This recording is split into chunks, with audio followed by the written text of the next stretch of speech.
Hi guys, අපි අද උදේම ලෑස්තිලා ගියා. අද අපි බබලා දෙන්නගේ ස්පෝර්ට් මීට් එක බලන්න. අද නම් ගොඩාක් එන්ජොයි කරපු දවසක්.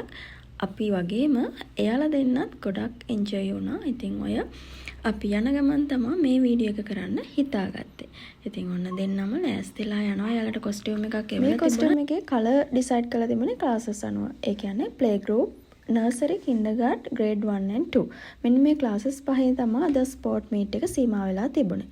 ඉතින් ඒ ප්‍රාථමික අංශයේ ගුරුවරු ගොඩාක් මහන්සි වෙලා කැපවීම කරලා තමයි මේ ළමයි මෙන්න මේ මට්ටමට පුරුදු පුහුණු කරවලා තියෙන්නේ.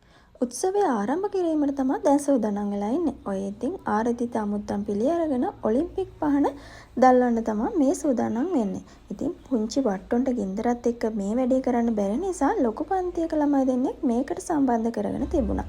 ඉතින් ඔන්න ඔය විදිහට ඔලිම්පික් පහන දැල්වලා ලොකු ළමයි දෙන්න මෙතනින් ඉවත් වෙලා ගියා. ඊට පස්සේ තමයි පොඩි අයගේ වැඩ ටික අපිට බලා ගන්න හම්බුනේ. හරි ලස්සනට ආරම්භ කරපු මේ ක්‍රීඩා උත්සවය මට හිතුණා ඔයාලත් එක්ක ෂෙයා කරගන්න. එන්නේ ඒක නිසා තමයි මෙන්න මේ වීඩියෝ ක්ලිප්ස් ටික ඔයාලට එකතු කරන්න හිතුවේ. ඔන්න ඉතින් චූටි පන්තියේ ළමයි ටිකකින් ආරම්භ වුණා.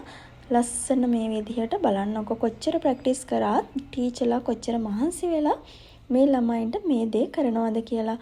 ඉතින් දවස් ගානක මාසයකට ආසන්න කාලයක මහන්සියක්. ඉතින් චූටි ළමයිත් එක්ක හරි අමාරුයිනේ මේ වගේ දේවල් කරන්න. ඒ වුණාට තිතට අකුරට මේ ළමයි මේ වැඩේ කරා කියලා තමයි මට හිතෙන්නේ. මෙතන grade 1 and 2 ක්ලාස් එකේ ඉදිරිපත් කරපු මේ ඉදිරිපත් කිරීම තමයි මේ තියෙන්නේ. මෙතන අවසානයේට GCK කියලා හරි ලස්සනට අපිට උඩ ඉඳලා බලනකොට හරිම ලස්සනට පැහැදිලිව තිබුණා. පේලියක්වත් ඇද වෙන්නේ නැති වෙන්න හරිම ලස්සනට හරිම නීට් එකට GCK හැදිලා තිබුණා.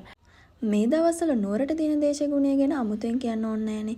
උදේට වහිනවා, හිටපු ගමන් වහිනවා, රැයට වහිනවා. එන්නේ විදියට මාරු වෙවි තමයි මේ දවස්වල වැස්ස තියෙන්නේ.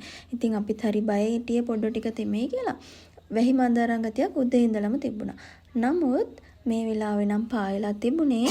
හැබැයි ආයෙත් චූටි බට්ටොන්ගේ චූටිම ක්ලාස් එකේ මට මතක විදිහට ප්ලේ ගෲප් එකේ විශේෂාංග ඉදිරිපත් කරන වෙලාවේ මුළු අහසම කළු කරලා කන්ද පේන්නෙම නැති වෙන්න මීදුමින් වෙහිලා ගියා.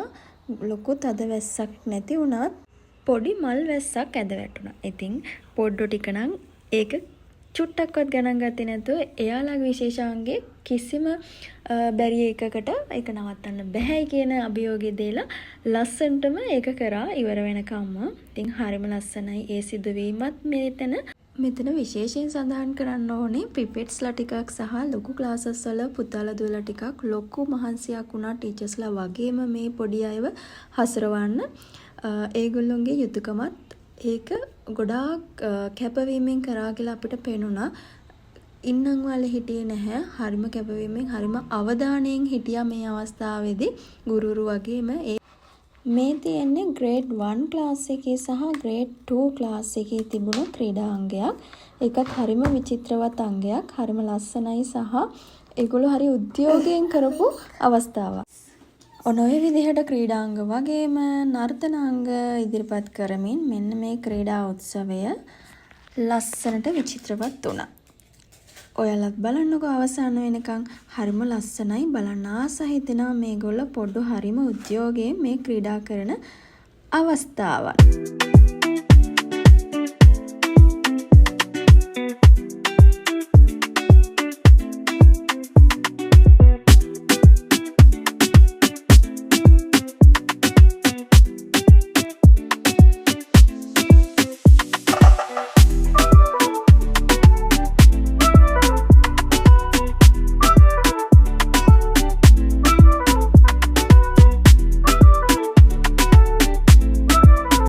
ඔන්න ඊළඟ ගේම් එකට සූදානම් වෙලා හිටියේ අපි චූටි පුතා. ඉතින් ඔන්න එයාගේ දක්ෂතාවය තමයි ඔය තියෙන්නේ.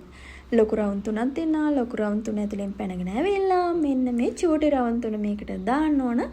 එයාගේ ස්පීඩ් එකෙන් එයා කරනවා. මේක තරගයක් වුණත් නැතත් වුණත් එයා කරන ස්පීඩ් එකෙන් තමයි එයා කරන්නේ. ඊට පස්සේ ඔන්න එයාට සන්ග්ලාස් දෙකක් තෝරගන්න තියෙනවා. සන්ග්ලාස් දෙක දාගෙන හැට් එකක් තෝරගන්නත් තියෙනවා. ඊට පස්සේ හැට් එකක් දාගෙන ඉවරලා තමයි දුවන්න ඕනේ. ඊට පස්සේ ගිහිල්ලා යාළගේ ලයින් එකේ කෙලවර හිට ගන්න තියෙන්නේ. කිසි ගාණක් නැතුව ගිහිල්ලා ලයින් එකේ කෙළවරේ ඔන්න ඔය විදිහට හිටගත්තා. ඊට පස්සේ ඊළඟ එක්කෙනාගේ වටය ආරම්භ වෙනවා. ඔන්න ඔය විදිහට තමයි එයාලගේ ගේම් එක සිද්ධ වෙන්නේ. එයාලගේ ක්ලාසස් තුනම ඔය විදිහට ගේම් එක ඉවර කරලා දිනන කට්ටිය තමයි ඔතන gift එකක් ගන්න. ඊට පස්සේ විශේෂම අංගය වුණේ මෙන්න මේ වගේ ටීචර්ස්ලට තිබුණු තරඟය. ඒකත් හරිම විනෝදජනකයි. ඒ වගේම දෙමව්පියන්ට තරඟ සව්වක් තිබුණා. ඊට පස්සේ සහායක සේවක මණ්ඩලයට තවත් තරඟ ඉසව්වක් තිබුණා. ඒ වගේ ලස්සන ක්‍රීඩාංග කීපයකින් සමාන්විත මෙන්න මේ ක්‍රීඩා උත්සවය මෙන්න මේ විදියට හමාර කරලා එයාලගේ තෑගිත් අරගෙන අපි ගියා ගෙදර. එහෙනම් ආයෙත් ලස්සන vlog එකක් අරගෙන එනම් එතකන් ඔයාලා හැම දිනෙකම පරිස්සමෙන් සතුටින් ඉන්න. bye